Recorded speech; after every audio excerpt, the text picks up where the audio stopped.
Hello বন্ধুরা, কেমন আছেন সবাই? আশা করি সবাই ভালো আছেন আর আমিও ভালো আছি।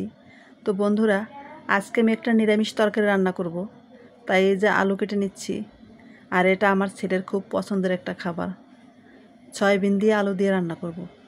আর এই খাবারটা আমার বড় খুব পছন্দ করে। এই যে আলুগুলো কেটে নিয়েছি, এখন এটা পরিষ্কার করে ধুয়ে নিব। আর এই যে পাশে সয়াবিনগুলোর ভিতরে আমি গরম জল দিয়ে আধা ঘন্টা ভিজিয়ে রেখেছিলাম। আর আধা ঘন্টা ভিজিয়ে রাখলে এটা নরম হয়ে যায়, এটা তো শক্ত থাকে। তাই এই যে আধা ঘন্টা পরে আমি এটা এই যে ভালো করে ধুয়ে নিচ্ছি, সয়াবিনগুলো ভালো করে ধুয়ে নিচ্ছি।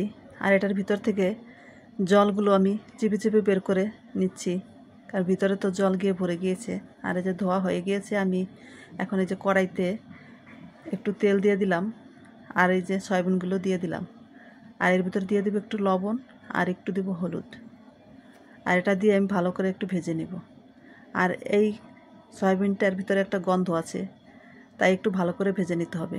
না ভাজলে এই গন্ধটা ভালো লাগে না। তাই সুন্দর করে এই যে ভেজে নিয়েছি। এখন এটা নামিয়ে আলাদা একটা পাত্রে এই যে রেখে দিলাম। আর এই তেলের ভিতরেই এখন দিয়ে দেবো আমি সেই আলুগুলো আমি ভালো করে ভেজে নেব। এটার ভিতরে এখন একটু লবণ আর একটু হলুদ দিব। আর লবণ হলুদটা আমি পরিমাণ মতোই দিয়েছি, যতটুকু লাগবে ততটুকুই দিয়েছি। এখন এটা আমি কিছুক্ষণ এই যে ভেজে নিয়েছি। আর এখন কত সুন্দর করে ভেজেছি। এখন এই যে এটা নামিয়ে রেখে দিলাম। আর ওই তেলের ভিতরে দিয়ে দিলাম 2টা শুকনো মরিচ, আর দিয়ে দিলাম একটু জিরা। আর একটু তেল লাগবে, তাই আর একটু তেলও দিয়ে দিলাম। আর এর ভিতরে দিয়ে দিলাম কয়েকটা তেজপাতা। এটা এখন এই যে জিরাগুলো একটু পোড়া পোড়া হয়েছে, এখন দিয়ে দিলাম আদা আর একটু জিরা বাটা। আর আমি বাটা মশলা দিয়ে আজকে রান্না করব, তাই এই যে বাটা মশলাগুলো দিয়ে এখন এর ভিতরে একটু জল দিয়ে দিব। জলটা দিব এই কারণেই যাতে মশলাটা পুড়ে না যায় আর মশলাগুলো ভালো করে একটু কষানো হয়, তাই জলটুকু দিয়েছি। এখন এটা দিয়ে এর ভিতরে একটু দিয়ে দিলাম হলুদ, আর একটু দিয়ে দেব শুকনো মরিচের গুঁড়া। এটা দিয়ে এখন ভালো করে আমি মশলাটা কষিয়ে নিব। আর মশলাটা কষানো না হলে কিন্তু তরকারিটা খেতে ভালো লাগে না, মজা হয় না।